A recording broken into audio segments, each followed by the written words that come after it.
Good evening, everyone. Welcome, welcome, welcome. I am glad you all got to join us here tonight. So, Jack was telling me that my audio was a little off. So, if you are watching tonight, let us know if you can hear me clearly or not, or if it's could use some adjustment or anything else. Okay. Also, everyone changed up. I got an upgrade for Christmas. I got new monitors. I've got same mic but different placement now. I've got a new desk layout, everything. Got something really cool happening here this year, and I'm excited to get to it. But how's it sounding so far? It sounds good, man. Okay, good.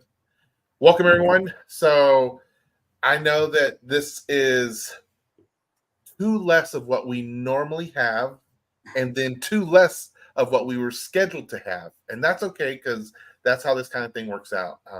The two other fellows who were going to join us tonight, they ended up not feeling well. And so health over entertainment, right? And so they are going to be um, resting up. Okay. But with that, don't worry because my good buddy here, Jack, and I are going to be sailing away still. We have some great content tonight that we're going to talk about. I brought up some questions, and many of the people who watch the social distancing show, you know that I am a big fan of comic books. And so I just wanted to come on and talk comic shop. And Jack, you said you were going to also with me, right? Yes. So why don't you tell everyone a little bit about yourself for a minute? Well, I'm mainly on Whatnot, eBay, branching out different places. I'm Jams Fortress Comics. I run Jams Fortress Comics with my wife. You can catch us on Whatnot. We're on 6 days out of the week. My wife Mariah runs everything between Tuesday and Friday, Saturdays, Sundays. I help out. I take care of things. And I'm also a collector, huge collector. I'm a huge statue collector, not just comic collector. And I love Superman. So as you can see, with my collection, if you guys go onto my YouTube, I have a YouTube channel as well. You can see all the statues I've been posting up on there, and Instagram too. Yeah, I like his YouTube because he'll put the videos of the statues he's got up there, and it's always fun to me. So, and then Instagram, he does a lot of giveaways on there sometimes too after his Whatnot shows, and those are always fun. Like you've already given away you gave away a Joker statue on there. You gave Right. away, he's given away some comics, some slabs on there, and what else? There was some other fun stuff you've given away. I've given away 9.9 slabs on Instagram. So And some then good on ones, Whatnot, I good give stuff. away that PlayStation 5. Yes. So yeah, I wanted to come on, man, and just talk about comics because I love it. It's dear to my heart. I enjoy it, and I kind of wanted to, as the new year has ended and we're starting the new one, I wanted to kind of look back on 2023, Jack, and just kind of chat about what's gone on, what's happened, where we're going, what were some lessons learned. Now, I did, the other two guys that were going to bring on, they were just going to add some more volume to everything. One of the guys, his name is Jordan Noir, and I repost his stuff on my Facebook often and chat on with or interact with him on Instagram a lot. And lately he's been doing some drawing on YouTube, and I've been watching those. I get it's so funny. Like I'll be doing work or just whatever, going to sleep even, and I'll be watching Jordan draw, and I'm like, his art is so killer, dude. I don't have an original piece of his here yet, but it's on its way. And he does this really he does Spawn a lot, and then he has some blacklight that he puts on there. And his work is awesome. So I wanted his perspective as an artist to talk about 2023, but we'll have to bring him on another time. And then Tez, he does videos on YouTube on comic book related content also. And so with that, but let's get into it. So, Jack, what do you feel like were some of the more memorable pieces to comics from 2023 in your perspective? It don't have to be all of it. It don't have to be the best things. Just what are some of the things that float on the top of your head when you think about comics in 2023? Like one of the first things. The main thing to me that sticks out to me because I like these were the night terrors. Night I Terror. really like the Night Terrors. Okay. I actually read through all of them. I was talking about it the other day. If you don't remember about what happens at the end of the whole entire story, Mhm. you just got to read it. I'm not going to ruin it for you. You just got to look. I'll send you the video so you can check it out. But Night Terrors was one of the big ones for me. That memorable comics wise, right? Positive thing, good thing that 2023 brought in, right? Now we're talking about positives, right? Well, we can go both. We can talk about both because it's about what was And, memorable. and 2023 is when I first started my LLC. So that and buying from the distributors, buying from Lunar and finally started buying from Diamond. Seems like they got their stuff straight already. So far so good. I haven't received anything bad here this last shipment after the conversation I had with them. But overall, man, just I love 2023. All the comic runs that were coming out, and I was able to expand out so much more. And I've talked to you about this. I basically, I'm self-sustained selling comics just to maintain, everything that I buy from the distributors, everything that I'm selling, and my collection's gotten a heck of a lot bigger too. Really? And that's from meeting people on Whatnot, on Instagram, everywhere. Mm-hmm. Meeting you opened, you opened my mind to several other things like Spawn's back there. So these are part of my collection. Get So out of here. that's Look at the those. Singapore exclusive. Uh-huh. Signed by Kale New. So I never would have gotten Spawn, I'll be honest with you. Never. Really? It's like you're talking about Spawn all the time, right? Yes. I'm like, all right, let me check this out. And I started looking at it. And also the same thing was 10 Forward, Adrian. Him too. You both introduced me to Spawn. I've read Spawn, I like Spawn. I never had anything in my collection though. Never. So, and then so your first Spawn was this year? My first official Spawn that I added to my collection, I want to say, is this one right here. Really? Yeah. I feel pretty good about that. Spreading the news of Spawn to new people. That's awesome, dude. I like it. I've had slabs, but I just resell them when I get them back from CGC or CBCS. I've never had one that calls my attention. I don't know if you recall, for a while, you and I were messaging back and forth, and I kept sending you pictures of all these different slabs. Yes. Like, what do you think about this one? How about this one? That one? That was just me trying to make up my mind, trying to justify getting one. But in the end, I don't know if you recall, this one here, I'm like, hey, look what I got. Yeah. That was a gnarly one. It was a good looking one. Yes. Yeah. There have been many. And then you also, on your Whatnot store, you sold a Mexican foil Spawn, issue 226, I think it was. Right?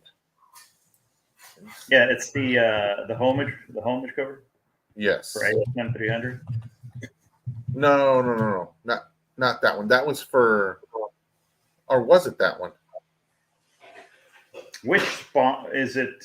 It wasn't. I'm looking it up. The only Mexican foil Spawn I've had is that one, the homage cover, the ASM 300. Oh, okay. Okay, so then that was it then.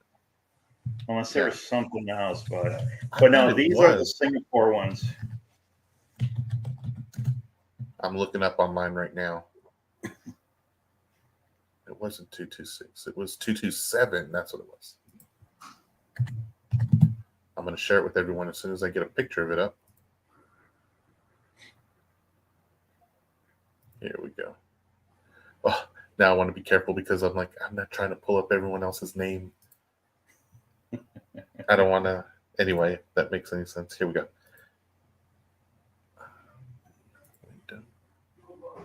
My kids are in the back. They're barking.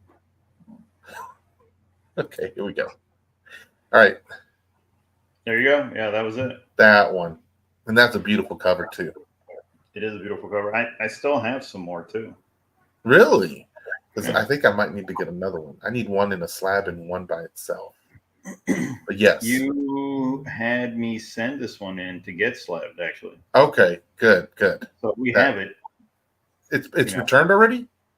No, not yet. Not yet. Oh, okay. Remember, But I it's said I was out going to there. wait. I was going to, you know what? It's a good thing I didn't send your stuff or Adrian's stuff or anybody, that had things that are hard to replace in this last shipment that I sent in before the holidays. Remember, I told you they got lost? Yeah. So the only thing that I send in, luckily, I had replacements for is for one person that I was able to replace, and I'm going to Okay. reset this week. So I just stopped sending stuff in for the holidays just because, they lost it. Yeah. Shipping lost it. Well, and during the holiday, like I was looking at people who were kind of complaining about the turnaround time for CGC right now, for example, and it was like, yeah, during the holidays it gets a little bit crazier though, man. And this person, I saw them on Reddit, they were like, "This is my first time really sending in a slab, and it's taken over 30 days." And so there were some good comments in there. People were like, "Well, the time only starts Monday through Friday, and even then, only on no holiday hours either." Right. And so since both holidays have fallen on a Monday, that they were like, they did the math and they're like, it's only been 20 days. And the turnaround time I think was average 19 days. So they were like, you're looking okay. But then this person was like, I had it graded and pressed also. And they're like, well, you're gonna tack on a little bit extra time. And I'm with you. When it comes to the holidays, I'm like, anything shipping during the holidays, it's gonna take a little bit extra. I actually got a package in today. So I did a gift exchange with someone, and I sent mine off before Christmas, and I think they got it before Christmas. But theirs, I didn't check the shipping thing or whatever. But not a big cow, because I thought even if they shipped it that week of Christmas or the week after, like it's still going to take a bit. So the fact that it showed up today, I was pretty excited. I don't even know what's in there yet. I mean, I love those gift exchanges. They're fun. Right. And speaking of highlights, so one of the things from 2023 has been something more recent, actually, that kind of broke at the end of the year, was the whole CGC stuff, right? So the way I understand it is CGC people were sending comics in to be graded at CGC, and then someone was grading those wrong, like they were giving them a higher grade than what they were. And so if you're Right. watching this and you know about the comic grading, the lower the grade on your comic book, technically the less the quality, not the quality, how do you want to say it, condition the condition of the comic is lower quality. Now this could be because the page is missing, torn, ripped, marker somewhere. There's all these qualifications that go with it, but they are graded, supposed to be graded at the same level for everyone, which is always hard, and I don't think can ever be done. As long as you have people involved, there's no such thing as equal grading across the board. It just can't be. One person's good looks good is a different person's looks bad. You know what I'm saying? So, but people were sending books in, and instead of getting like an 8.0, they were getting 9.8s when they shouldn't have. At least that's the way I understand it, right? There's more to it than that, right, Jack? Right. Yeah, there's a lot more to it. I mean, I'm still reading up on it. I mean, it's something like that along the lines, but they were being sent. They must have had to have been being sent to somebody, or somebody else was involved in the outside, because they were being resold. So people are purchasing these because. So what they issued was they're saying that they're going to issue refunds for all this stuff. So, they were definitely distributed out amongst the public. So they're going to release a list here this month. Make sure you guys look at the list if you do collect. You have bought any CGC slabs this last year. Just because if you look at the list and one of those numbers is on there, you guys have to report it. Get your money back. This way they can find out where these things were coming from or who had them. So they can determine if it was more than just there's one individual that they haven't released their name or anything, but they've said that there was one individual that was at fault for all this. So if we give them our numbers and we verify it all, then it should tell them if it was just that individual or if there were others. In which case, this could be really bad for a lot. Yeah, because they're being resold. So a reseller buys them and then they get resold. Which is Or weird, right? Because hey, then you don't know. that, I mean, some people know, right? Like people have gotten their slabs and they're like, this is a 9.8. I saw someone just a couple weeks ago. There was like they popped open a spawn that was at 9.8, but they were like, look at this. There's ticks all over the spine. There's no way this is a 9.8. And it was like, huh. I have a Power Girl with a big spine tick on it. The spine tick is about an inch long on it. Jeez. So thinking about that, remember the Power Girl specials, the foil covers? Yeah. They all come out with this spine tick on it. Right. And we thought that it was part of the just the print run. They said, hey, it's the printer and it's part of the print run. It's perfectly fine. So we figured that's why they gave them the 9.8, Yeah. But this spine tick is an inch long. Yeah. There's no way that should have gotten a 9.8. So it's likely that this book either was handled by that person or that group of people, or that person was just sleeping the day that they were checking that book out and just let it go. Which would go to my point about how human interaction on these books, there's no guarantee, but I get that it's closest to that we, and there's a certain level of trust and hope that we have with these companies that do this. So I think it would be the same with CBCS, or what's the other one now? EGS, I think. The PGX. Well, I mean, it's they're not. I've never they're used not them. on the same Yeah. level as CGC. I mean, but CBCS is coming up. I mean, with their new label and their turnaround time, which was 2 weeks from a convention. I had something signed and submitted with CBCS. 2 weeks later, it was at my front door. Yeah, so they got quick turnaround time, and they just also upgraded their slab. That's what I heard. I haven't seen it yet, or I haven't felt one or anything, or can't determine the durability or the quality. But I hear that it is a superior product to CGC and to what they were previously using. So their label looks great, and their slabs they're stackable. You can actually stack them up. You can actually pick up and stack without hearing that cracking noise. I remember seeing that they changed the label, and the labels did look a lot more cleaner to me.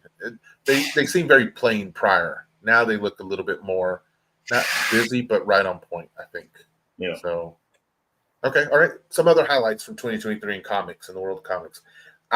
So one of the things for me, I was sad to see Aftershock close. That came out of left field. That was and so for those of you watching, I definitely have a place for Marvel and DC, but indies are my jam, and that's where I like to really swerve in and out of a lot.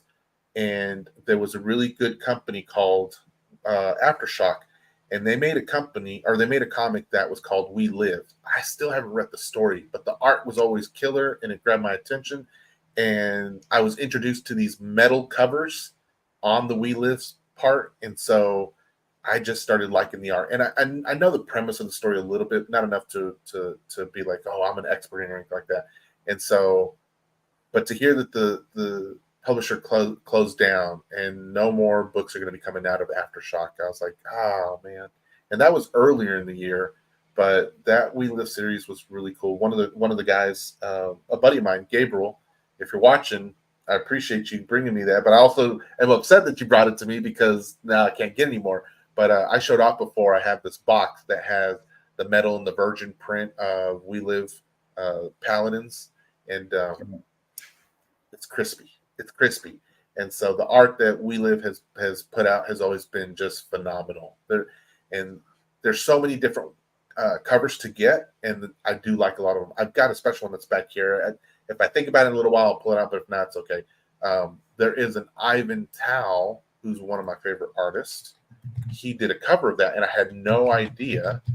And I'm actually going to see if I can pop it up from on the web and show it off. And I got this though, and I had to get it, and I got a slab version of it. And so, yeah, I'm not finding it. Anyway, it was an exclusive. I know that much, and I'm not seeing it. But anyway, Ivan Dow does some really solid work, and definitely one of my favorite. But this We Live cover was hot as heck, man. I can't believe it's not on here anywhere. I've seen those covers. I've had some of those covers before, actually. Of We Live in general? Yeah. This Ivan Dow, bro, was just so When I first started, I had quite a few of them actually. I remember I saw some in your personal collection, and I think I was able to grab one or two of them a few months ago, 2 or 3 months ago. And if you end up finding some more, definitely let me know because I am in love with that series. I can't find it. But anyway, so that was another highlight from 2023 was the aftershock closing. What was another one for you? What's something else you can remember from 2023? Let's see. 2023 flew by so fast. It feels like it was just yesterday. You and my But daughter, that's square. Practical jokers here. another highlight. Let's see. Oh man, It's hard when you're like trying to think through it, right? But when well, you're you're like this. Okay, comics in general, like buying from the distributor. So I remember at the beginning of the year when they were making all these when they were doing these covers, right? So some of the covers, a lot of the covers were coming out pretty weak. Was weak artists. I'm not saying that their art, that the artist is bad or anything. It's just, it's like it wasn't a match for the cover that they were coming out with, right? okay. Around mid-year, and I used to complain to you about this too. Mm-hmm. With the Shazam, Superman, especially with the Superman covers, right? Right. Always had issues with Superman with the artist. Um, you had Batman would always kill it, all right, with all the artists.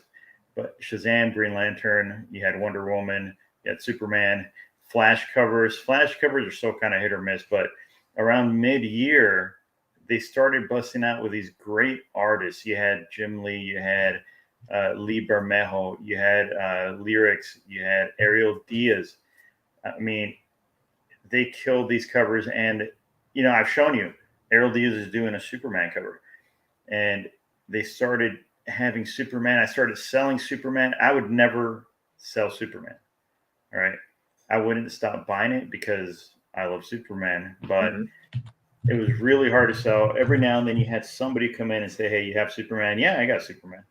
So, but eventually it started picking up with these great covers that they were coming out with. Cover A's were really good, B, C, and then you had these crazy foil covers coming out.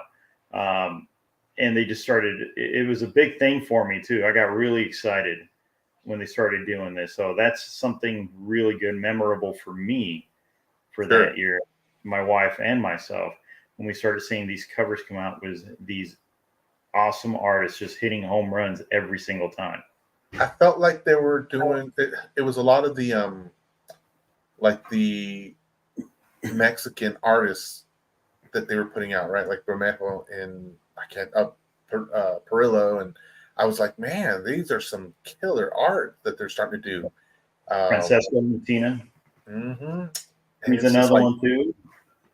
that's another Spawn, and he's done a lot of Spawn. But I feel like I agree with you. I feel like this year really had a pretty big breakout in the art that was out there for definitely for Superman. As you say that, it makes me think of also a name that's pretty popular out there, Zerdy, right? Nathan Right. Zerdy. So, and I have used Zerdy as not just a name, but in my vernacular, it's also an adjective, and it's what I use to describe a certain type of book where the woman is a little bit more sexier, and he draws them very not realistic. They're definitely cartoony, but he endows them with certain features and whatnot. Right now, earlier this year, though, or it might have been late last year, 2022, Mm. he's done those kind of books, and his art's always been good in that area. But then he did a Superman issue, and it had Lois and him on the cover, Lois and Clark on there, right? So they were on the Right. cover, but the cover was really crispy. It was like this was his. I want to say it was his first DC cover, maybe even. I'm gonna look. Um,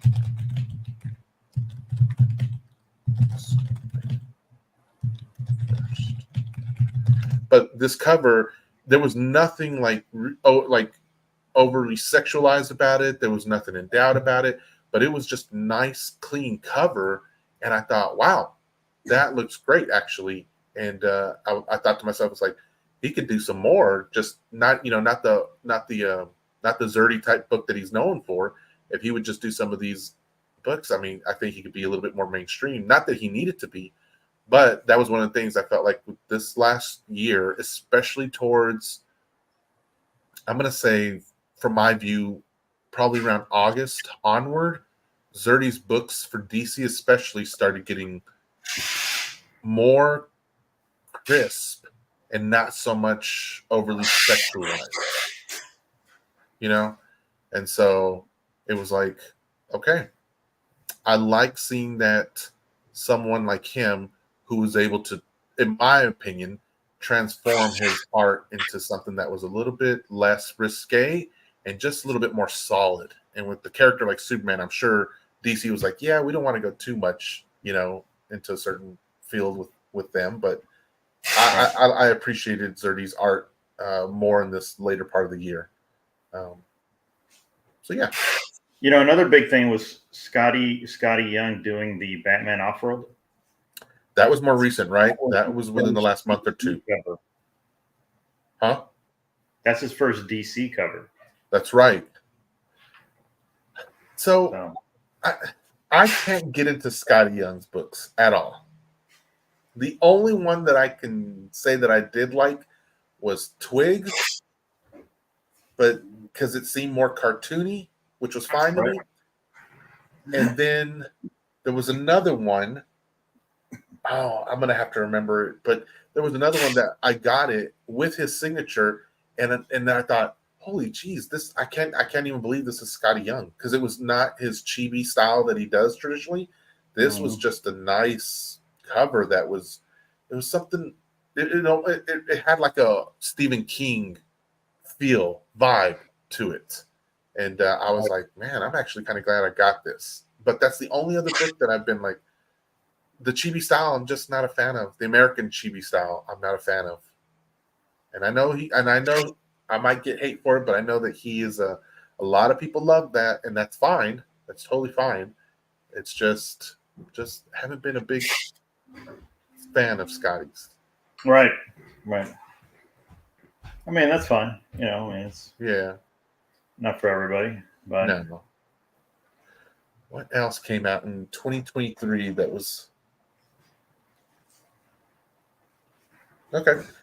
Let's talk about sales a little bit, Jack. So I wanted to talk specifically because you do a lot of sales and whatnot.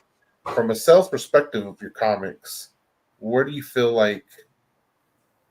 What do you want to say about it? What has been some observations that you feel like in the comic industry for 2023 for you? How did that feel like? What was it feeling like? For 2023, I mean, like I said, I started my LLC, right? Mm-hmm. At first, my sales were kind of slow just because everybody needs to come in. They got to trust you. They got to trust your merchandise.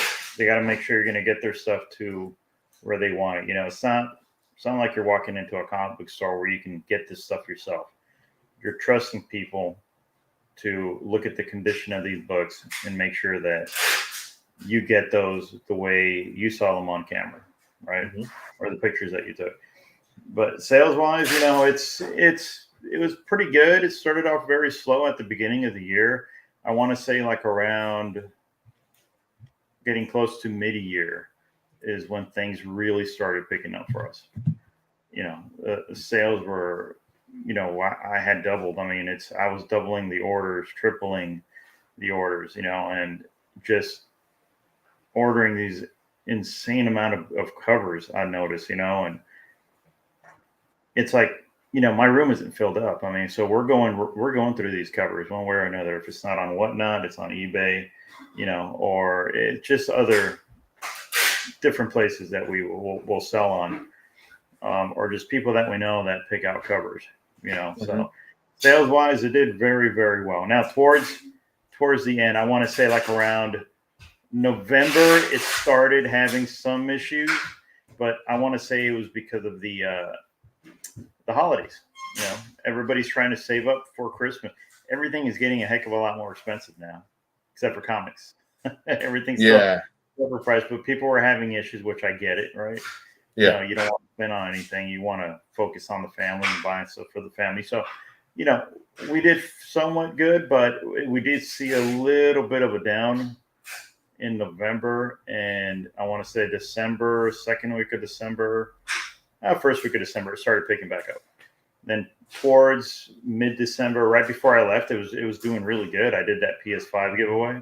That's right. So we did really well this year. Yeah. So for those of you who don't know, like Whatnot is a selling platform. It's like if eBay and QVC got together and had a baby, it would be Whatnot. And so it's like this, what you're seeing right here, except comics that are being sold live, and there's a payment platform built into it as well, and scheduling of shows for the future so that you can be reminded of and everything. And you have a chat with other buyers, and like Jack would put up a comic and people would bid on it, or he might have a list of comics that you can just buy outright, and people can go in there and buy them, and then the platform helps take care of shipping, postage, all that stuff. Now, the physical work that Jack and his family have to do to get those books out to us, that's their piece.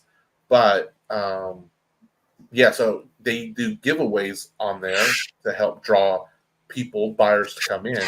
And Jack actually did one where it was a PS5 that he gave away. So he was telling people, if you were coming in and you were making purchases, your name was going into this special wheel, let's just say for wheel or the special box, whatever. And then at the end, that a random name was going to be drawn from that, and whoever's name was drawn was going to win the PS5. And there was someone who they actually buy from Jack often, and they won the PS5. So it was fun. It was grand. It was pretty cool. But you'll see stuff like that on Jack's Whatnot stream too. Do you remember the issues that we had that day? I remember the big issue. Yes, I remember the big issue. We were on the phone, and it was going off the hook. It just takes one or two people. Yeah, it takes one or two people who would kind of spoil the time. So because this is a Whatnot, we can kind of be a little bit whatever. Here, I can just tell you is that sometimes it's like anywhere. When you go to any place, a business, there's always someone who likes to try to ruin things for other folks. And Whatnot's no difference on any of the streams that you go to. Jack is familiar with this because he has seen it on his shows. It's so hard to say show, stream, and business because they all kind of three intertwined there and whatnot. Okay. But you have people who show up and they're just there because they want to win stuff. They don't want to pay for anything. They don't want to support because one of the hard things here you have to remember on Whatnot is these are people who they're like small businesses. That's exactly what they are. Many of them are small businesses trying to just do their thing. That's what Jack is. And so you go on there, and I go there, and I have no problem supporting Jack. I have no problem, when I have some extra funds, buying a comic or several from him, and him charging me for that. I'm okay with that. If I win a comic, great. If I don't, I'm still going to come back. But there are some people who are like, you've never seen them buy anything. You've never seen them show up, and then all of a sudden they're there, and they will fight you tooth and nail for why they should win without buying anything from there. I think it's wrong and it's ridiculous. And if I have the power to influence anything on that, I block and ban people like that because I don't think that's right. Don't mess someone who's trying to make a living for themselves. So, I love Whatnot. I mean, it's, I started off. I actually started off on eBay and then I went to Whatnot. But, it's a great platform. It's just, you have a lot of people on there that, like you were saying, just want to win free stuff. They don't want to support anybody, right? Yeah. And then it's one of those things. Well, you do a buyer's giveaway, you got to buy in to get the giveaway. But then it turns out, no, you don't. People just go fill out a form to get in. So I don't like buyer's giveaways. Period. I just don't like them. I'm never going to do one again. I'll do a regular giveaway. And I'll do like a seller's choice giveaway, depending on who wins.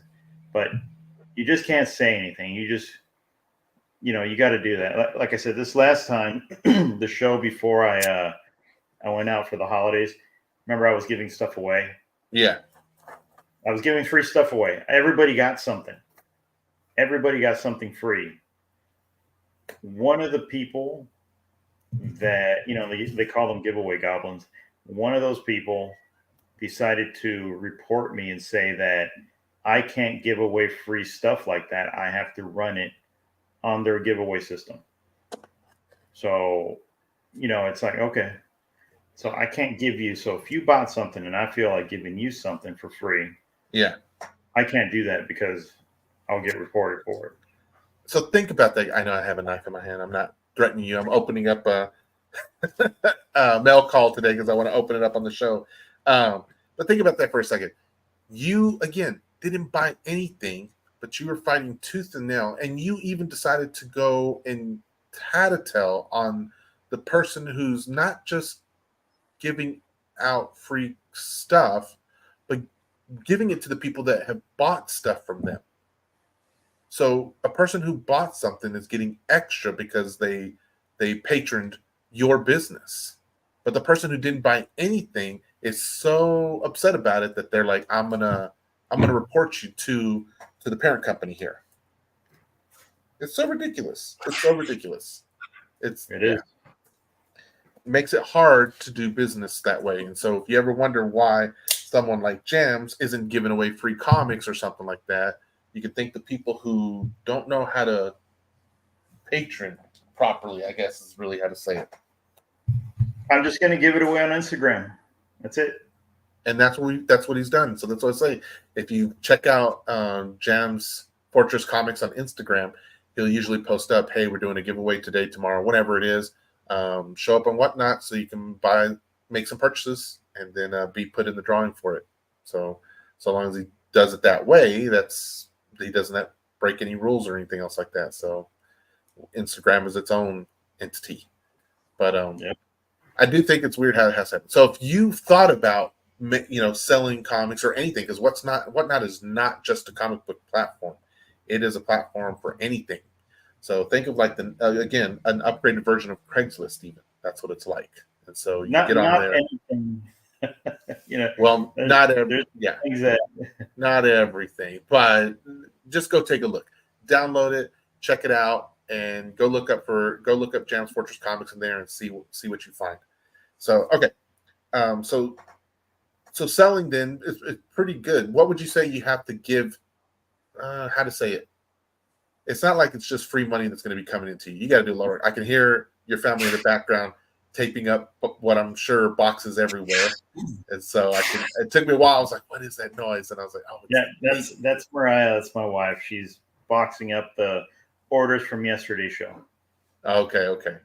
So it is a continual work, right? It is something that you got to give into and you got to keep doing. And so it is not just I'm going to go on here, sell comics and not do it, because you get a rating system also and whatnot. So you can rate people on on several different things. So you definitely want to take note of that. You know what else was crazy in 2023, Jack? Foils. Foils were ridiculous. I feel like foils are cool. Don't get me wrong. I love a good foil. But I feel like 2023 really saw the conventions explode with expensive foils. Everyone, like, you can go to a comic shop and you can grab a foil off the rack and pay cover price, which could be sometimes $6, maybe $10 for a specific book somewhere, right? But then at the convention, and I get that they're exclusives at the convention, but to get an upwards of $80 for a foil at a convention, I feel like that was just a lot. Yeah. So definitely. Yeah. I remember I had a buddy who kept messaging me. He was like, "Did you see that something is killing the children foil?" And I was like, "Yeah, it looks hot." And he was like, "Not $80 hot." I was like, "What? How much?" It's like, yeah. And then there was another, the foils were everywhere though. $60, $80, $50. And it was just like, geez. Yeah. Well, you know what? The convention that we went to for LA, remember I sent you or I was showing it on the show, how expensive the exclusives were that they were selling. Yeah. I don't know if you remember that, Yep. It was about $120 for a foil. And then if you just wanted that's the version. If you want the regular version, it was $80. And then if you wanted the minimal, the trade minimal, that was $60. It's like, wow, that was insane. I mean, of course, I never bought any of those. I mean, I feel like I'd be ripping people off. It's terrible, man. I feel like it's like, and I get that you're going to pay a premium. I get that. And I'm okay with paying a premium, but geez, man. Mm-hmm. Yeah. But a lot of good covers. I mean, how about the bad stuff? How about all the bad stuff that happened in 2023 in the comic world? Let's see. So I think it started off, one of the harder things this year was we lost a legend like around February or March, I think it was. I think it was George. Was it George? Or, I get them both mixed up. I'm so sorry. Neil Adams.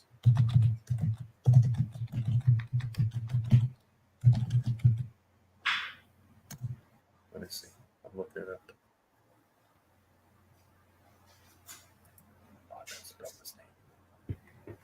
Yeah, it was Neil Adams. So Neil Adams, we lost him at the beginning of the year. He had been battling with cancer, and man, he was on my Facebook feed, and watching him go through this battle was heart wrenching. Right? Like, no, it wasn't Neil Adams.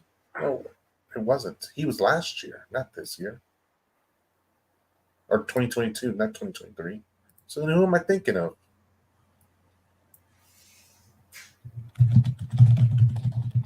I swore it was him. Maybe I just carried it over that long. Hmm.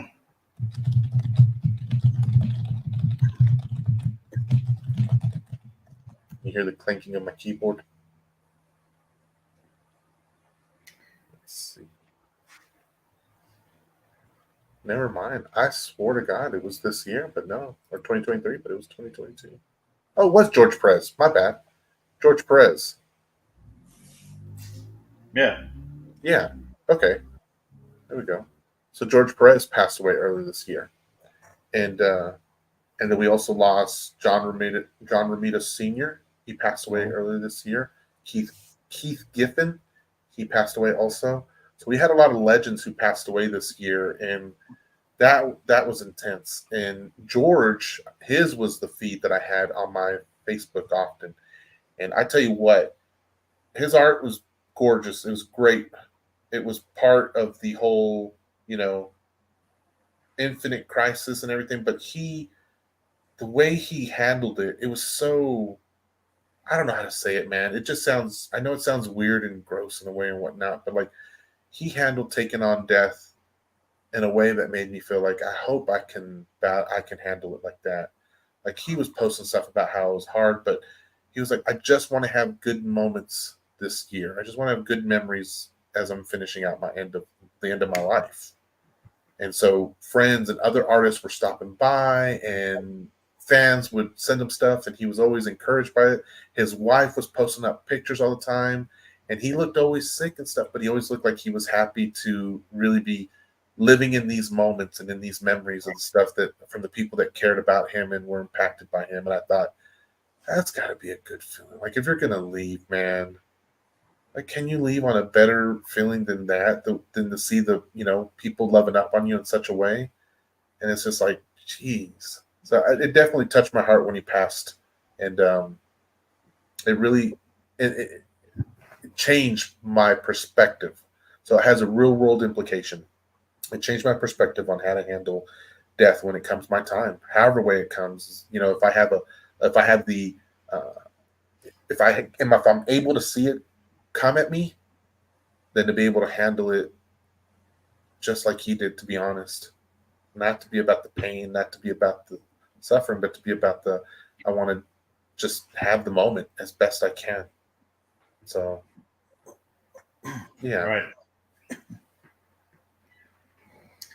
No, yeah, you're right. I mean, yeah, sad we lost a few legends, right? Mm-hmm. Um,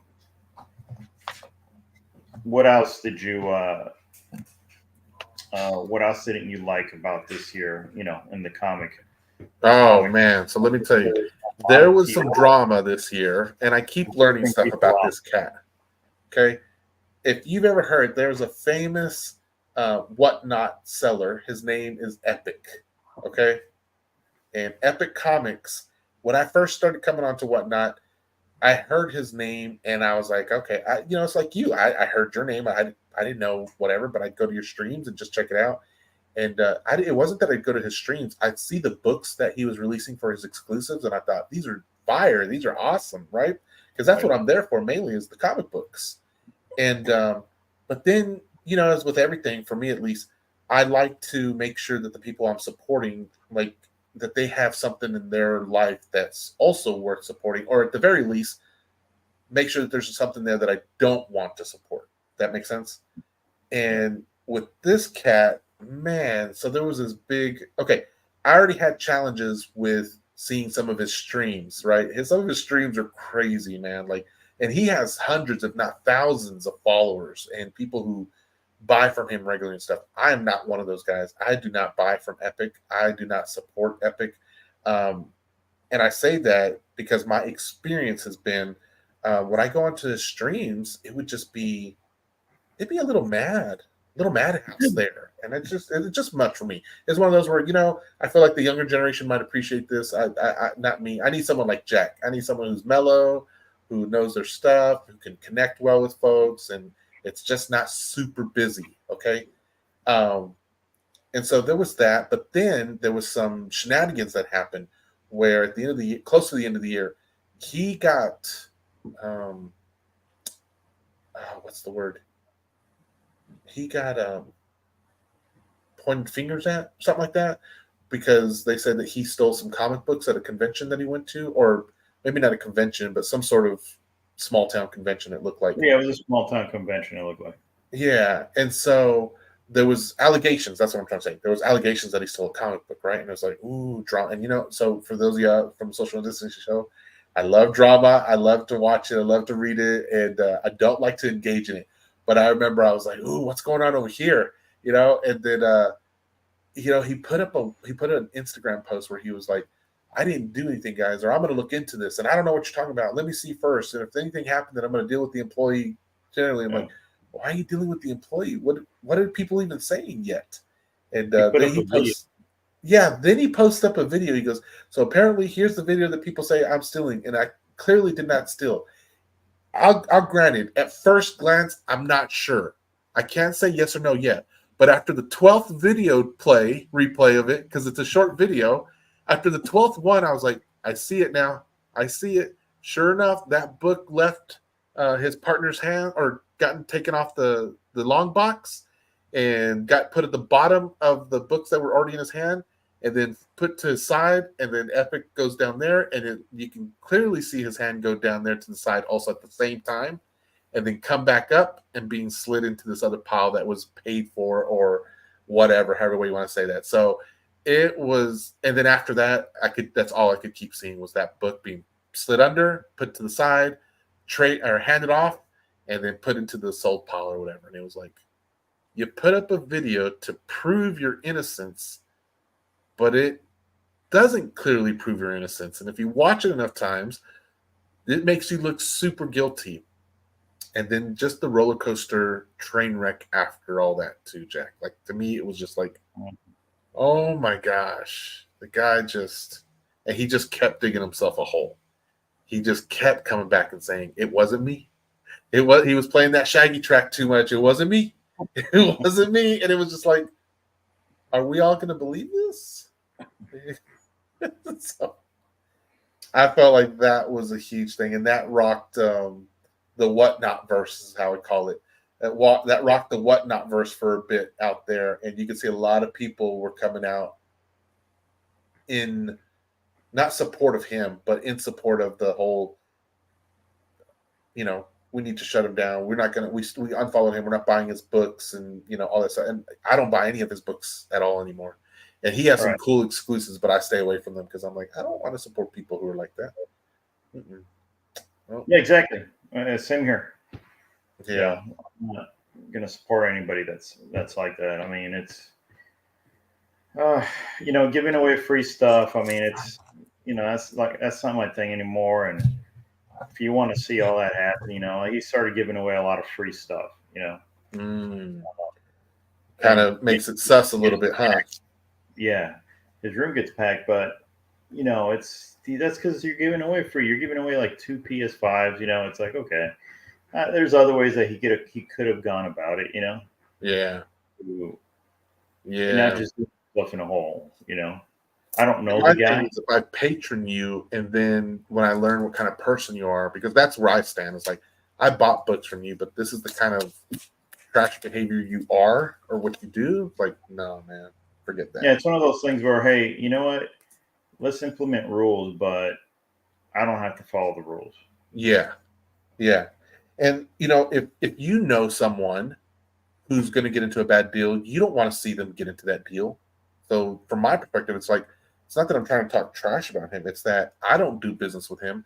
I wouldn't want you to go into do business with them either. So you can make Mm. your own decision. I'm just going to share my experience and my thought about that. And I'm not bashing from afar. I'm bashing as someone who patroned him and feels like if that's the kind of behavior you're going to have towards it, like never mind. Never mind. I'm untaping my comics so I can show them off here in a second. Because Remember that acetate issue? I didn't know about this. You actually told me about this. uh-huh. Tell me The which one. acetate that were being, I guess they were putting acetate covers on comics that. Oh, they weren't supposed to be. Yeah, so they weren't supposed to have an acetate cover on them, but somebody was putting acetate covers on them. And it was like they were going straight up to like just Kinko's or whatever and just placing the acetate cover right on top of the comic. I have one of those. You I do? actually got one, but it's funny because I won it. I forget where it was. I won it. It was a giveaway. Uh-huh. It was a buyer's giveaway. So I actually bought a few things from the person and I won it. It had an acetate sheet on it. Wasn't a cover. But what's sad about this is that they were selling it as an acetate cover. So they were adding an extra $20 to the cover. That is so ridiculous, man. People like to just gouge us of our money like crazy. I swear.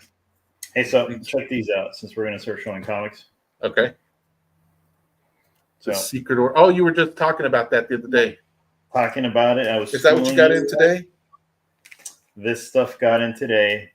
DC versus Vampires. This is the Green Lantern foil cover. It's hard to see that one, but now I want one of those. That looks sharp. I like that. It's a wraparound cover too. Sick. And then this is somebody's Duke cover. I thought it was pretty cool. Oh, okay. And that's then this one of the things that came out of 2023 is seeing the new Energon verse come out and killing it. Death Blow? That's not a blank cover, is it? That's just a black cover with the. No, there's something in there. I can't see it, but I like it. I think I might have that one. Did you pick that up for you? No, whoever, excuse me, whoever send out this, the Duke, send that in for free. Oh, really? And of course, some Crisis on Infinite Earths. Look at that. That's Superboy Prime. That's your boy right there, huh? That's my boy. Those who don't know, Jack is a huge Superboy Prime fan. Hey, you can't say anything about him until you read his story. I can say about the art. He looks evil. And then this one here, this is a fun one. This is John Boy Myers. Yeah. The COVID cover, right? Yeah. Do you ever do those gift exchanges, Jack? Yeah. This one feels like a shoebox. Kind of excited. And there's. Oh, you got the sketch and the color. Nice. I always love getting those, man. I have some Michael Turner ones that were from that time period. And I'm like, man, I just love Michael Turner's artwork. And of course, your statue. Oh, Oh, that's the first meetup between the two of them, isn't it?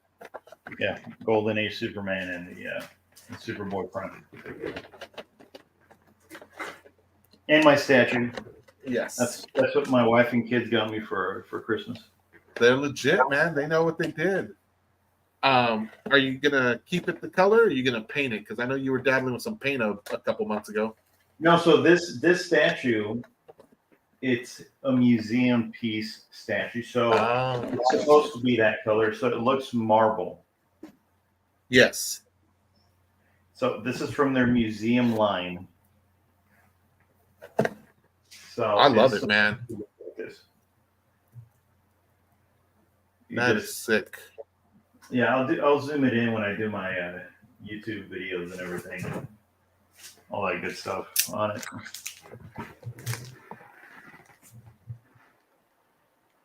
Look at that. That's a spawn. That's a beautiful looking spawn. Yeah, that's this. I'm not jealous at all, though. At all. Not one bit. Yep. Like telling you. What was one of the covers this year that you saw that really blew your mind away? That you can recall off the top of your head right now. It doesn't have to be the grandest one. Just what's one of the covers that you really like? Oh man, this was. Okay. One of the covers, which I don't have here with me, was Superman cover Lee Bermejo, where he drew him. He's on the ground, and it looks like a piece of kryptonite just exploded in his face.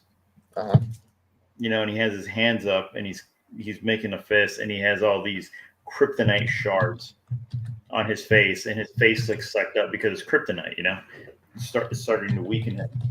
So it's a Lee Bermejo cover. And it's kind of greenish. I know which one. I think I know which one you're talking about. It is. I want to say that was Superman. This one. Superman 5, cover G. Yeah, that one. Is that it? That one was my favorite one. And then you have Superman. Now, and then you have Superman number 4, okay? There's Superman number 4. Lee Bermejo did a foil cover for a Superman 4, which completely sold out. Oh, right, yes. I remember this because somehow it slipped by me, and I was like, what in the world? I still need to add that one. That was the first Superman cover that had come out, was Lee Bermejo like that, and he just was it really? That's the first one that I focused on.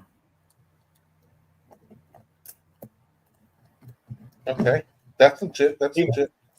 Yeah, he's come out with other covers before in the past. Yeah, you know, which but this was the one that really called out to you. That one, I would say, is number 2. The first one is Superman number 5, cover G. Okay. Did a great job of packing this up. Let me show you one of the covers that really stood out to me this year. Which just, oh my gosh, I have not been able to get out of my head. Like, I am looking for when I can find Ivan Dow so that I can have him sign and remark this. But I cannot figure it out. But this one right here. This is Rain issue 1, and it was an exclusive, limited to only 475 pieces. But I saw this on Leap's Lair on his stream one night, and I just was like, that is gorgeous, man. And then he kind of moved on and kept going, and I was like, I'm sorry, can you put that back on the screen? Let me just see it again. I must have asked him like 5 or 6 times that night to keep putting that comic on because I could not stop. Like, it just was beautiful. And I was just like, it's so tragic. It's pathetic. It's terrible. It's sad. It's desperate. And it just has all these emotions in there. Then you have this red streak going through there in the blood. So the little that I know about this comic series is in this world, it's a limited edition run. or a limited series. There's only 6 issues, and in this world, the rain falls as though they're sharp blades. So if you get stuck outside in the rain, you could die because they'll cut through you. Oh wow. But there's just something about the yellow dress and holding her in her arms, the finality in their faces. It's just a stinking gorgeous cover, man. Right. This was the second cover of Ivan's that really called out to me. And after this one, I got this earlier in the year. After this one, it's what cemented Ivan as one of my favorite artists. I don't even know when this came out, actually. I don't know when it came out, but after this one, I started looking more for Ivan's, because I thought, okay, I'll show you the other one, that the first one, which was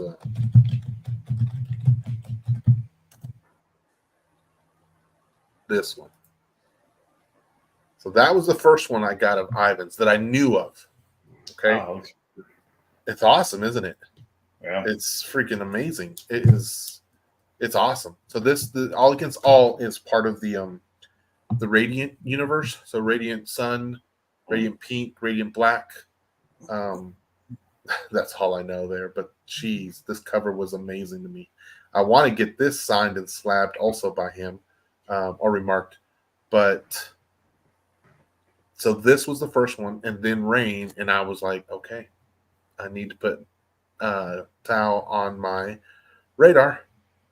I was like, I need to put him on my radar and just make sure I'm grabbing some of his works. Now, I've come to realize, and this is what I find the case a lot for some of the artists. And, I like indies a lot, man, right? So if they're indie, Sean, you better hush your mouth. Is their Marvel and DC works are okay to me. They're good. They're good. Okay, they're not bad at all. But I feel like the strength really is in indies because I don't know, man. I don't know. I just feel like their styles just come out stronger somehow in the indie characters on indie titles. That's my opinion, at least. That's my opinion. It's the same for Jang. I feel the same way about his work. Beautiful work on Marvel and DC. Beautiful. But when it comes to indies, that's where I feel like their work really shines. Man, I'm still opening up this book box. You got your books there? Yeah, he said a lot, actually. You're only required to send like one or whatever, right? But and you don't ever know what you're gonna get. But I'm looking at this and I'm like, man, he sent a nice little pack. Oh wow. So I'm like, I don't Who'd know. you buy that from? This is a gift, actually. So part of the gift exchange. Yes, the gift exchange. Yeah. So I'm not sure what's in here, but all I know is in the gift exchange, you share like 5 different comics that you like, characters, or whatever the case is, and then they go and they grab and get you whatever, from wherever. I don't remember what he told me he liked, but I sent him quite a few of some books too. The goal was $20, so anything more is legit. So I told him Ghost Rider was one of my favorites, and Danny Ketch version. So that'll go into the pile, which I'm okay with. This is legit. Holy crap. I didn't have this one. I didn't have this one at all, man. Look at that. Oh, nice. Spawn 100. This is a variant, though. And this was back in the day when variants weren't as rampant as they are now.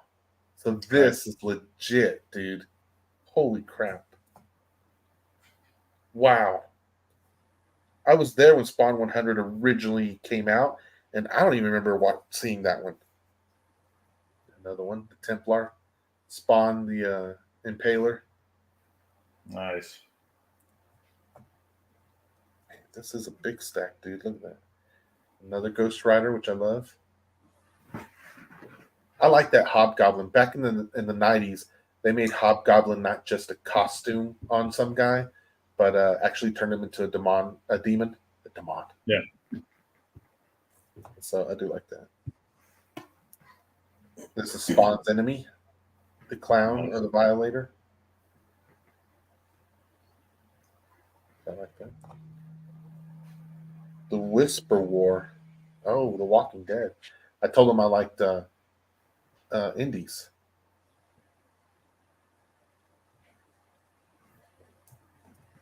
So for those of you that know, that is part of the whole. These are part of the what they call it, the TV show. I don't know if it relates in there, but I'm down with this. Look at this one. Faces of Evil. Solomon Grundy. Hey, yeah, that's pretty cool. Yeah, it is. You know what? That actually. Huh. That art style looks familiar. I can't read the name though. Huh. I'll have to go back and research that one. A few more here. Ghost Rider. Another one. Nice. Ghost Rider Blaze Spirits and Dimensions.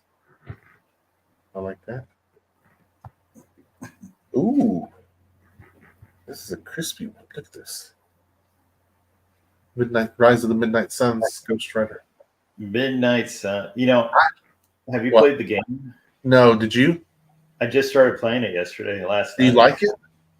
So far, so good. I mean, I really do like it. It's a, you know, if you love the story, you know, I love the story whenever I'm playing a game, right? You know, Yeah. you can see the story, just listen to it. Really cool story. The way everything is detailed. I mean, it's like you're watching a movie. And then the gameplay is fantastic. You know, it's one of those turn-based games. Okay.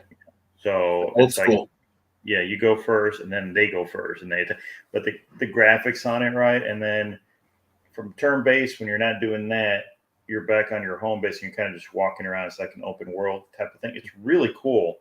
Not a lot of people like it, but I really like it. I might watch some of the gameplay on it so I can take a look at it and see. I reserved it, but then I ended up not getting it. This is part 606. Now, these last two are legit. I don't know what this is worth or anything, but I'm sure if I can get this clean pressed and slabbed, it might be worth it to someone. Ah, there you go. Look at that. That is legit. That is a good cover, man. I'm not even going to lie. Look at that. That is cool. That is super cool. And then finally, this one. It's funny because I see the 50 cent book on this, but holy crap, this is a good one to me. I love Storm. So if there's ever a Storm cover, I'm always like, "Ooh, let me grab that." You know, I have quite a few people during the day that come in asking for Storm. Really? Oh yeah, yeah. Every now and then, I don't know what it every is. It's Storm just I have, I sell out. really. Yeah. Well, so this year she came, and she's gotten up there in the X-Men books. I was trying to get a friend who knew more about X-Men, right?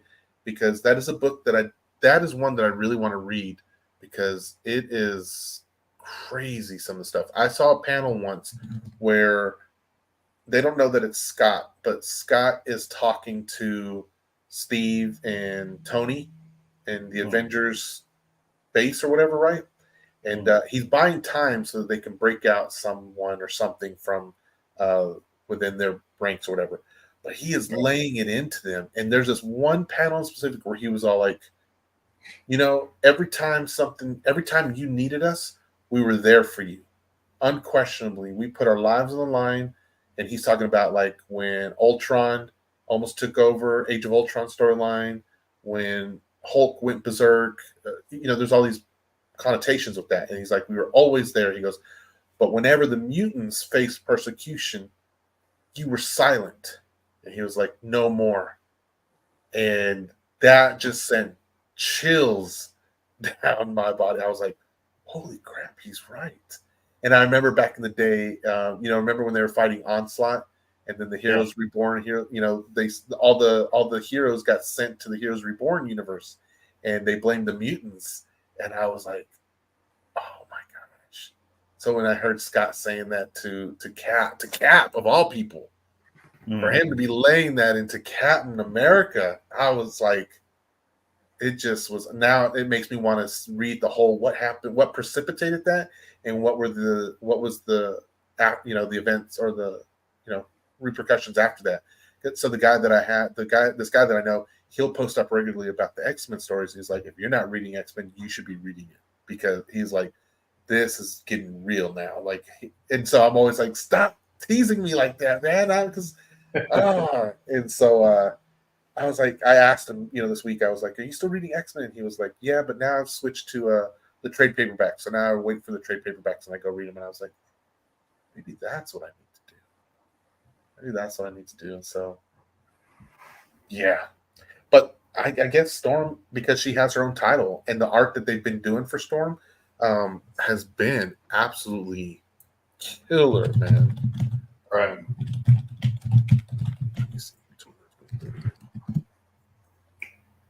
So if I just pop this up, so you can see some of these are just gorgeous. I got this one here, this art term one. Beautiful covers. Yeah. And I don't know the stories behind some of these covers, because there's some of these that have Storm from her back in her old school days outfit, and then some that look like from her newer days, or maybe even days when she was married. All right. I got this one right here. This is a Sabine Rich. But yeah, so there's a lot of these Storm covers out there, and I think that's probably why. But when I started recollecting comics, I was grabbing Storm. Just some really good covers out there. Looks like an old woman Storm, maybe. So yeah, maybe that's what it is. But anyhow, great covers right here from that gift exchange. I am happy with this. Yeah, so the goal was $20. I feel good from what I got from that. So what is 2024 looking like for you, man? What are some things that you're kind of gearing up for, thinking about?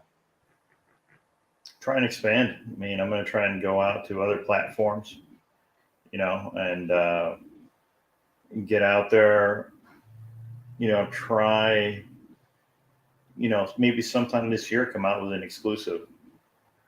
So, I'm going to start going out, just kind of, I'm going to get into more of the Mexican foil. I got more Mexican foils coming in. It's 10 Forward and myself. I mean, we're kind of going in together on this stuff, We're on that same journey we're headed towards. Hopefully this year, like I said, doing it exclusive. We're going to have Mexican foils. Just a lot of things that are in the works right now. What's your dream? What would your dream exclusive be? My dream exclusive. Okay, if my dream exclusive would be something Superman, right? But that's my dream exclusive. That's not what the people may want. So and that's fine. That's different. My question was towards what you would want. So yeah, it's okay to answer from that. I'd love to do something with Superboy Prime or something, not just Superman, but Superboy Prime. That would be awesome. Okay. I'm excited for. It's hard to look past January right now because Thundercats, man. I've been a huge Thundercats fan since I was a boy, and to learn that Thundercats is being released on over at Dynamite Comics, I've been ecstatic about. I want to read this one. I think I'm going to read because I want to just know how they're bringing it back, right? Because I love the original series, and I watched the original 80s series every so many years. I have it on DVD. It was one of the first gifts that my wife got me for when we first got married. And then I liked the remake, whatever you want to call that they did. And what was that, 2007 or 2011, something like that. I love the restart that they did, and I wish they could have seen it more. It was a little bit different. It was a little bit weird, right? Like the Thundercats were in servitude of Mumra. Mumra was a space mummy. The Eye of Thundera was a jewel in a set of jewels, and they were all owned by Mumra, and so it was different. It was weird. I love the Wildstorm run also in Thundercats. That in there, Lionel went into the Book of Omens, and he stayed there for what was supposed to be just X amount of time, but Mumra cast a spell on it, so the time worked differently. And then when he came out, Mumra had subjugated Earth 2 or whatever that was called. The cat, Wily Kit and Cat were his servants. Chitara or Panthro had his eyes taken out. It was brutal, man. It was just brutal. But yes, I love the story. So now I'm like, what is Dynamite going to do with it? The covers are looking pretty dope, pretty killer. Ivan got a cover for Thundercats, and there's a metal cover that's also for there. I'm all for it. Are you going to be carrying the Thundercats covers over? Man, I'm going to be carrying every single one of those covers, including the foil covers and the metal covers as well. You anticipating to do some good? You think those are going to sell pretty well? You know what? I think so. I think that's they're going to sell very well. I believe. Like I'm going to put them up cover price. Remember we were talking about that today or yesterday? Yep.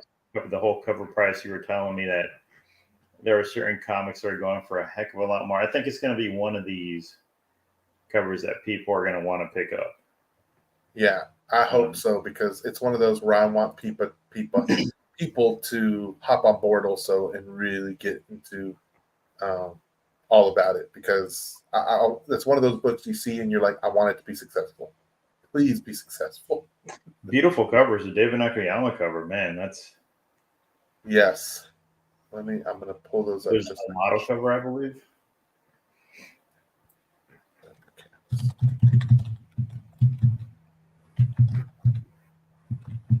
So all those come out this month. I know, freaking awesome. And they're not the original. They are not. I mean, they are the originals. They're not the same design as before, which is why I'm like, I think there's going to be a movie here, because not a movie. I wish.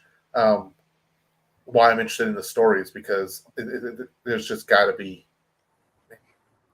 I'm getting all tongue twisted. So I'm looking at these and I'm talking about. I'm getting excited. So here we go. Thundercats 1.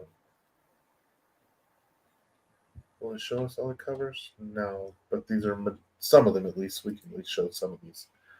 So here's one. Yeah, so what I mean is their designs are just a slight different, right? But I like it. I think they match. Snarf is all off. Snarf is all Pokemon'd up over here, which is fine. We'll see what happens to it. But I like that everyone's got some clothes on. They're a little bit updated, but there's definitely a nod to the old school. I'm not a big fan of these action toy covers, right? But looking all gross. I don't know why it's not there. See, now these are traditional outfits, so that's something I just realized. This cover actually has them in their traditional outfits. Yeah. While the David Nakayama one is not. Yeah. There's a metal one of that cover coming out too. Which one? This one? Yeah. And foil. This one is going to be the foil and the metal, I think. It's a Virgin M. I'll get it. I like this. Look at this one. This is Perillo. This is hot, man. Look at that. Damn. Mumra's looking freaking evil back there too. I love this. I wish they would have done that one, and I don't know.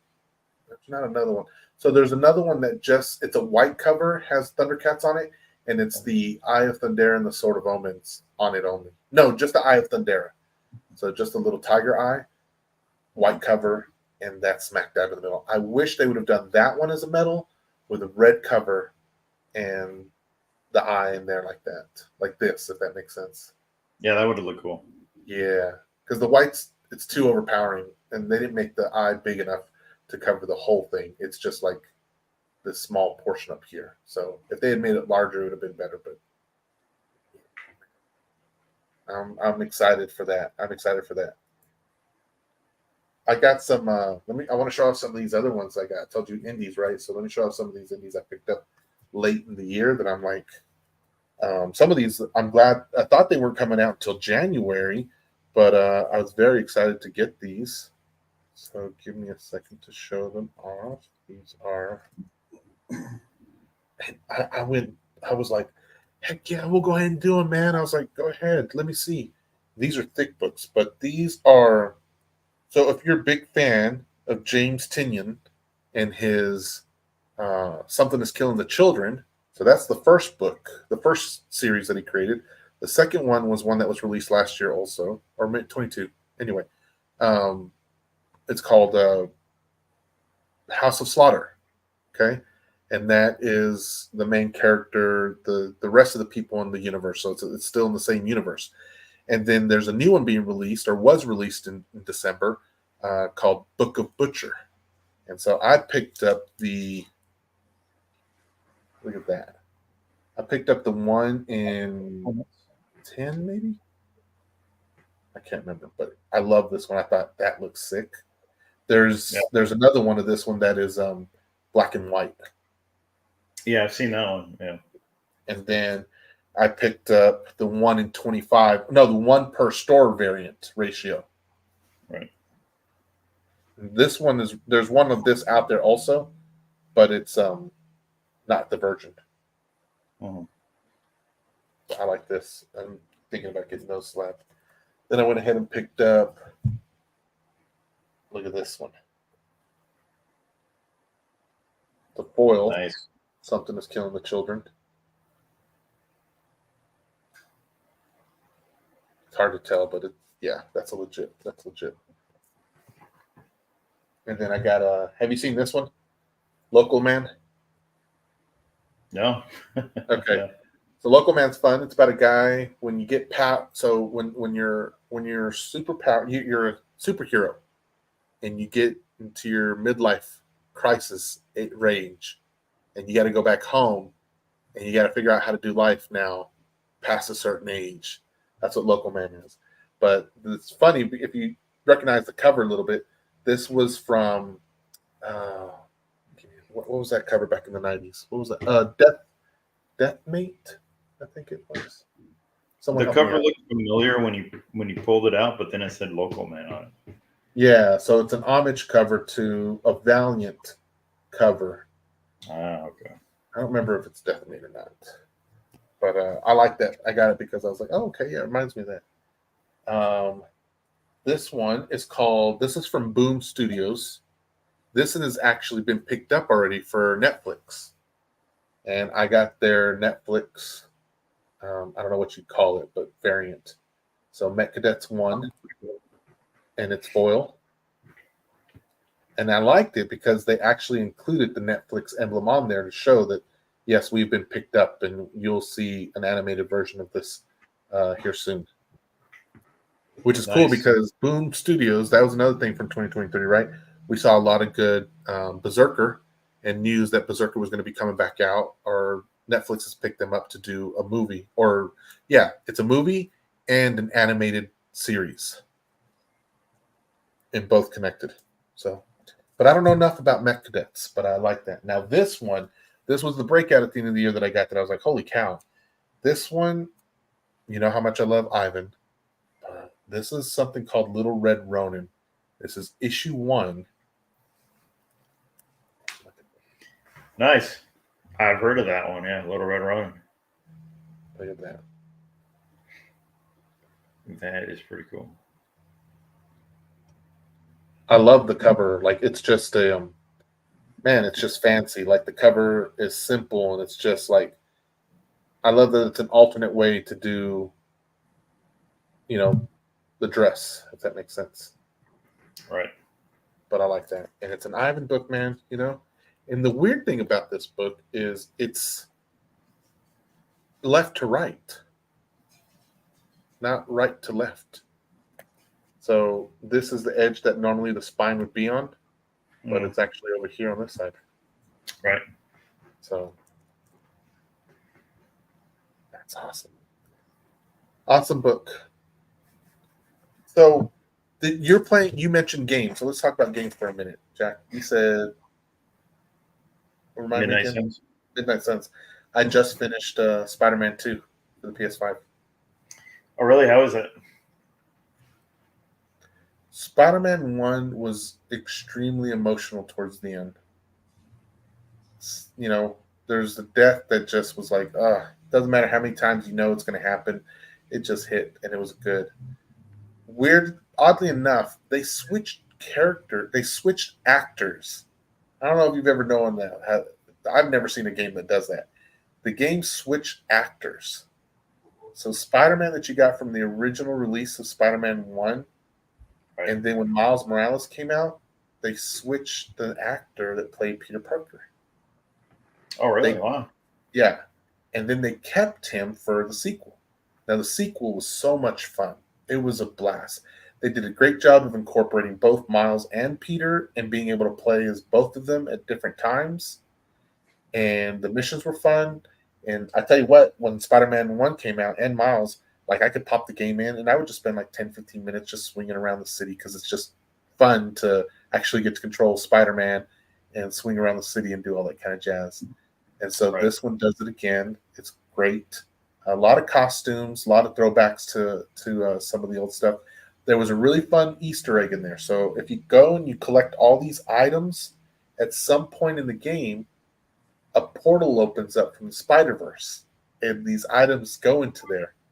And the person is like, she doesn't tell you who she is or anything else. She's not a character you've ever seen, but the portal opens just like the movie did.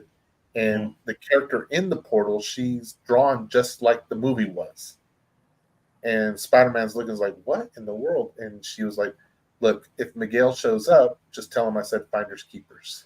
And then it closes and nothing Mm. else. So I was like, that was cool, but I wonder if that's going to lead into something else later. I don't know, but that was fun. And then there was two after credit scenes. One was, are you going to play this? Am I ruining this for you? No, no, you're not. Okay, so spoilers. Yeah. One after credit scene was, it looks like Dr. Octopus is going to come back with the Sinister Six. That's what it looks like. Okay. Not 100% sure, but that's what it feels like. Um, and then two, they didn't show her face, but they introduced um, Cindy Moon to the universe, which Oh, is Silk, and so it's going to be cool to see how they're going to introduce her, or play the mechanics in the next game. Because I have a feeling the next game will not be Peter Parker anymore. It'll just be Miles and the new Spider Girl. So, right. but it was fun.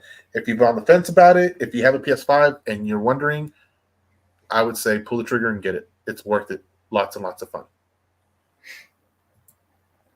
Nice. Any other games? No, as far as video game or comic book games, no, that's all. But let me ask you about movies. Are you sad? Did you go watch Aquaman 2? I'm gonna watch it. I've been seeing trailers, previews. Just I can't stay away from YouTube, so I've been watching. I mean, look, they say it's bad, but I don't know. You got to watch it yourself, and then decide yourself. I mean, I know how much you like the Flash movie. Terribly, terribly loved it. I guess I would ask this then: are you going to watch it at the theater or are you going to watch it at home? I want to watch it at the theater. So, You should wait but till home. I have I get time. that's a movie that you could watch while you're unpacking or packing comic books. Let me tell you that much. So you could totally wait for it to go home. Look, I took the whole family to go see it. Like all of my family, we all went to go watch it on Christmas, the day after Christmas, and it was okay. It was okay. It was like the movie was made for Jason to play him, and but that Jason didn't have to do much to act because he was just it was normal. And I think that's the part that got me. It was kind of like in the first one, he seemed very brooding and very machoism, but also kind of, I don't know, just it was like that. The second one, it was like watching Thor 3. It was like, I'm just tired of the slapstick humor sometimes and the corniness of things. Not to say it doesn't work out. I think Jason's funny in it. I thought he was great as Aquaman, but I was just kind of like it didn't really seem like there was any stretch to it either. But it could also be because that ends the whole DC movies, in this generation now. Hey, so do they show Mira? So they did more than I thought they would, and she speaks even, and I was just like, huh. I was hoping they wouldn't, but whatever. So WBD said that they were going to give her about like 5 minutes of screen time. They lied again, which shouldn't surprise me. WBD lies often when it comes to the DC stuff. But I think that yeah. So it's not like she added any extra stuff, but she definitely didn't. It was just not like you could have done without her, but you could have also done without the kid, the baby. It was just. Yeah, definitely watch for yourself. The first one I thought was hilarious, great, and worth it, and I could see why it broke 1 billion, and it was fun. The second one was kind of like it felt just like a pandering to the DC universe thing. I don't know. It was just Yeah, it was yeah, and there's definitely there's one after credit scene, so you don't have to stay for the whole thing. One after credit scene, and it does nothing to set up anything anywhere. So I was actually grateful for that. I was like, don't give us any false hope on anything. What was it? You want me to tell you? Yeah, you want to tell me. He eats a roach. He eats a roach? Yes. Oh. That's it, huh? You just ruined it for me. It was really, spectacles, epic. It was grand. And not him, his brother. I'm sorry. His brother eats a roach. That's what it's about. Because in the movie, there's a part where he tells him, and this was weird too. So in the movie, he's never, Arm has never been to the surface. And so he tells him, there's things that you've never experienced. And he's like this. And he finds a roach. He goes, like this. People eat these on the surface. And so I'm like, is he trolling a major? Because if he was, that was funny as heck. But there's no punchline to it. So it's like, I think he's serious too. Yeah. And so then they just play back on that at the end of the movie when he's eating a burger because his brother tells him you should eat a burger. That's one of the greatest things on the surface is a juicy, greasy burger. And so then he sees a roach for whatever reason crawl on his table. And he grabs that roach before it leaves and he puts it in his burger and then takes another bite of it. And it's like, okay. Well, that's where they ended it, Yes, so that was, but again, it was an after credit scene. I'm like, could you have just played it and let me go home? You want me to wait for the credits a little bit and then watch that? So, in what's coming, I heard that none of the superhero suits are going to be CGI. Did you hear that? No, I didn't. Yeah. It's going to be hard to do some of them, like Superman's cape. It's just going to be flapping everywhere. None of them are going to be CGI. They're all going to be. And then how about what's her name's lasso? Or does that not count as their costumes? You think that might not count? I mean, look, it's still a prop that she uses, but I'm sure they're gonna use.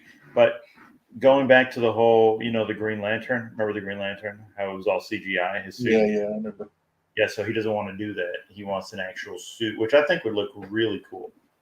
I mean, I think it'll look plain.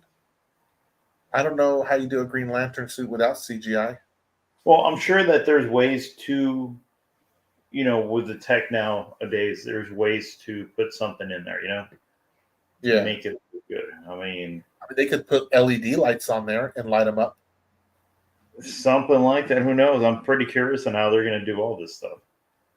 I think it's caviar dreams. Yeah, that's what they're saying now. Let's just But if wait. they do it and it works, great, because only we get to benefit from that. So Right. if it works, I'm all for it, man.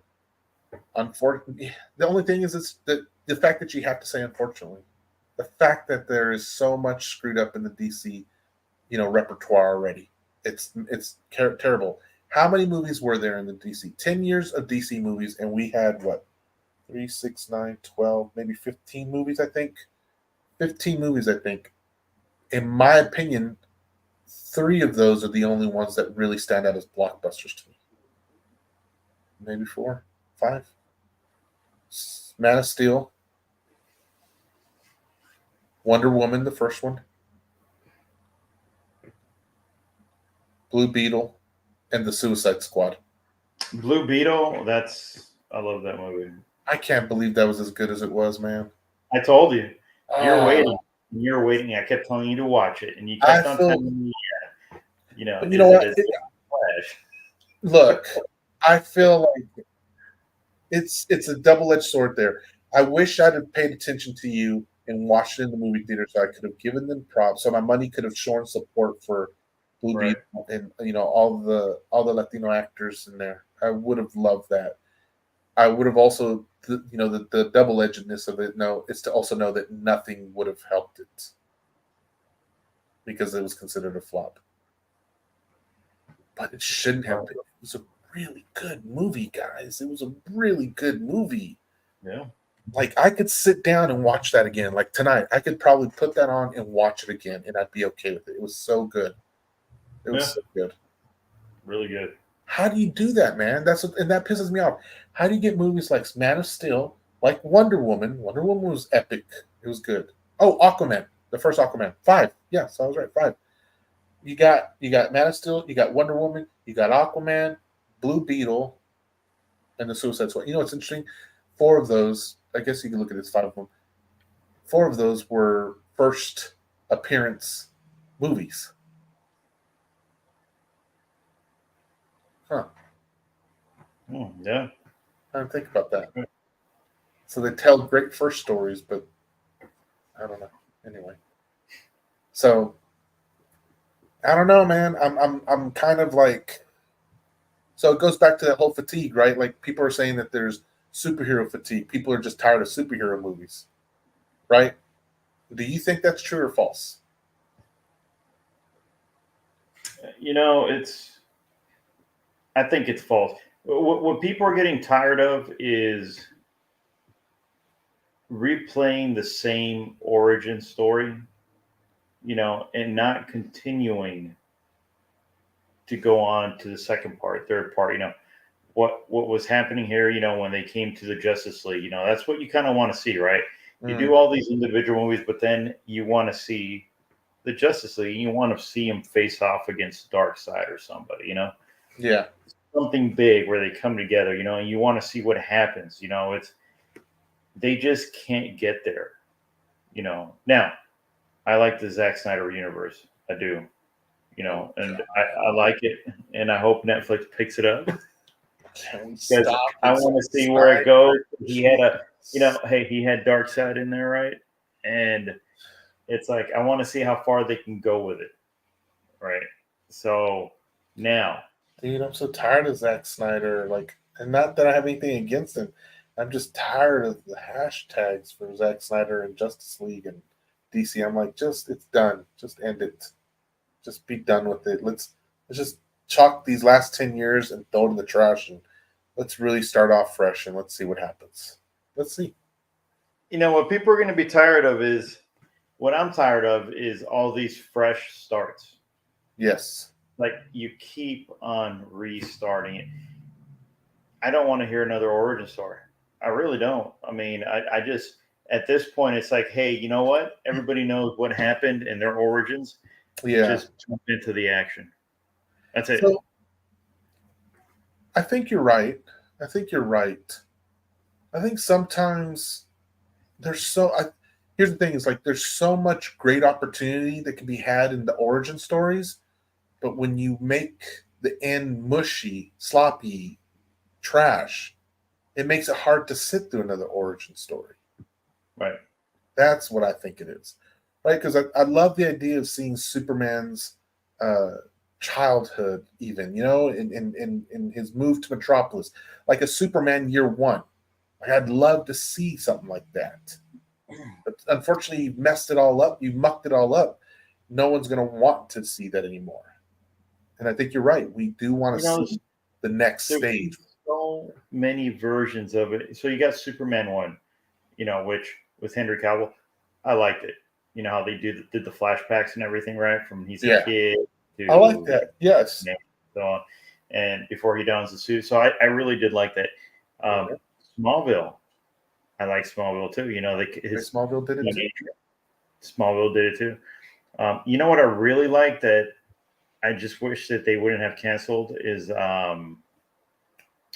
Krypton. I never watched it. I never got into it because I have a rule about waiting 3 seasons for a show before I commit to start watching it. And that's his grandfather. Yeah. And then they introduce Doctor Fate. Really? He's the one that's involved in all of this in the series. He's the one that goes back. So he just can't go back in time. He went back in time to another galaxy, to Krypton, back when everybody was still alive, when his grandparents were still young. They haven't even met yet. The House of L was nothing. So he went all the way back in time, and it's really cool because he shows up and he's carrying Superman's cape in his hands, and he eventually gives it to his grandfather and says, "Hey, look, listen, your grandson's going to be one of the greatest superheroes in the galaxy, in the known universe. So he's going to bring everybody together." Brainiac is doing the same thing, kind of what he's doing. He's going back in time. He's screwing everything up.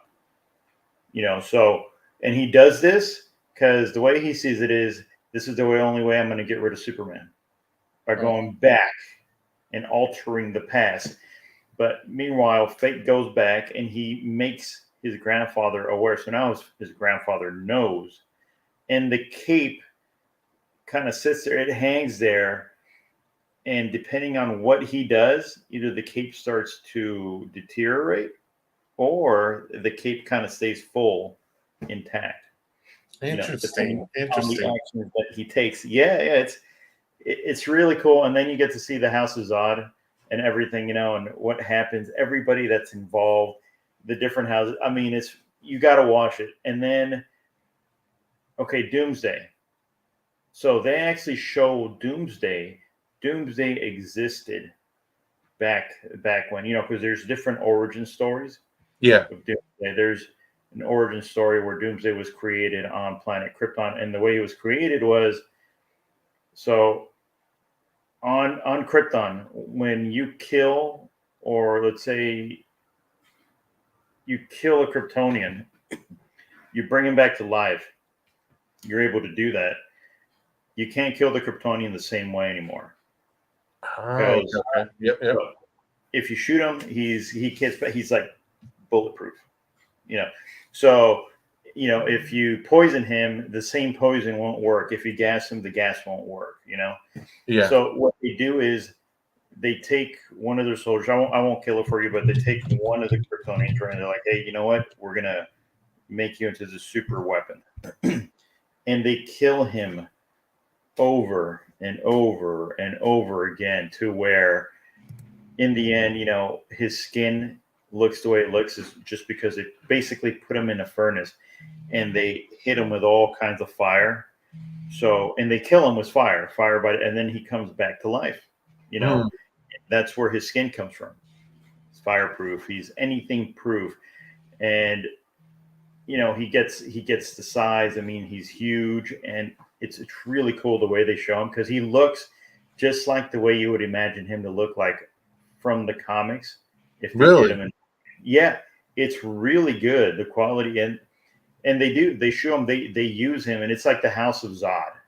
They're fighting all these other and they actually use him and he's a huge juggernaut on the field. I mean, they just set him loose. They're like, here, point him this way and just hope he keeps running that way. And he does. He decimates everything. So it's really cool that they show Doomsday and how Doomsday was created. And then from there, of course, they come out saying that, oh yeah, that's that Doomsday that later on goes to Earth because Doomsday comes from Krypton and it lands on Earth. He's just a weapon, basically. Okay. I might have to give it a watch still because it's done. So it's not like I need to be surprised that there's not going to be anything more. So Yeah, the actors are great. They're phenomenal. It's the kind of unknown actors, but they're great. I love the whole entire series. I mean, it was really cool to see what Krypton was like. yeah, I liked it. I love the concept of it. I like the idea of it. I was like, I love the idea of more mythology in the background. But I think that it's going to be hard to sell that because people want to inherently like they're connecting Superman. They're going to want to see Superman at some point, and it's like, how do you do it? Like, but I like everything you said about it. I love that. Again, it's just a different way to do it, but it sounds like it also You gets made know, for itself. I'm a huge Superman fan, and I would be one of those that would want to see Superman in it. I was Yeah. actually satisfied not seeing him there. But every now and then, Fate does come back, and he kind of gives them, he explains what's happening. And I really like the way they did.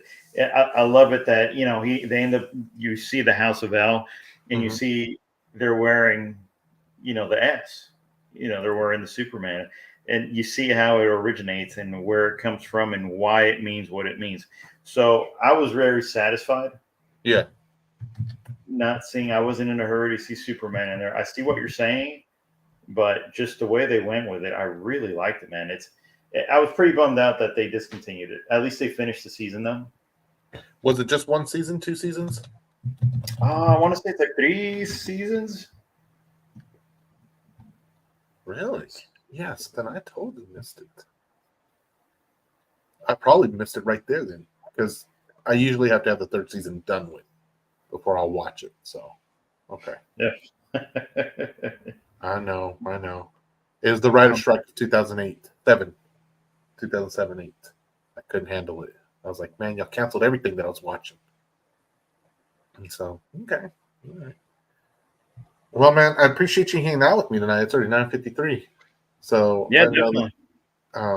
again, without the other guy showing up tonight, if you can give them a shout out, check them out. I usually post Jordan's stuff on my timeline somewhere. He's on Facebook, he's on Instagram, he's on YouTube. You can find him under Maximum Noir or Jordan Noir, and he does some excellent drawings. Man, they're fantastic.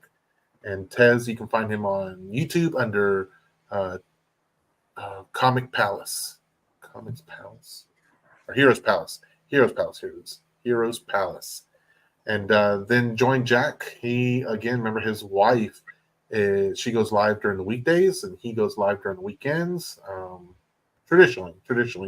And they're on Whatnot. And, I try to post actually their links on my Facebook timeline every now and then. I don't do a good job of it always. It's kind of like a well hidden secret that I want to keep for just all to myself. So if he gets too big for his britches, then he's going to forget the little people like me, and that'll make me sad.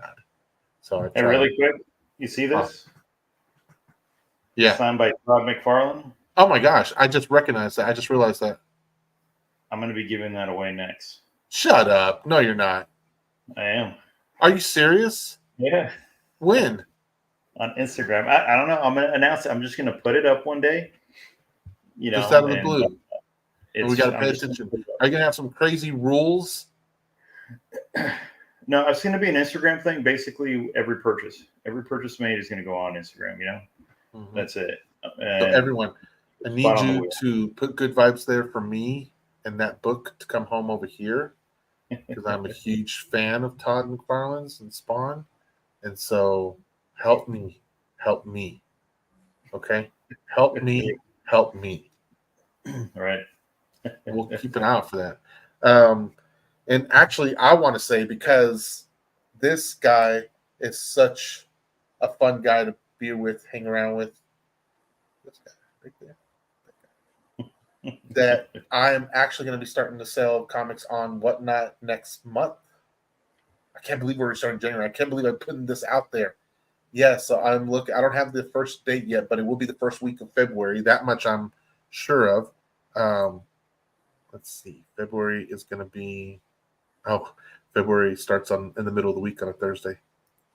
So February's first is on Thursday the 1st. So somewhere in that first week, the first 7 days of February, I'm going to go live for the first time on Whatnot to sell some comics. And Jack has been such a great mentor and friend, and he's helping me out. And I appreciate that there are people in the world who feel like that there is enough for others to succeed, and that they're just not hoarding it all for themselves, kind of situation. So I appreciate you, Jack, and all your help, man.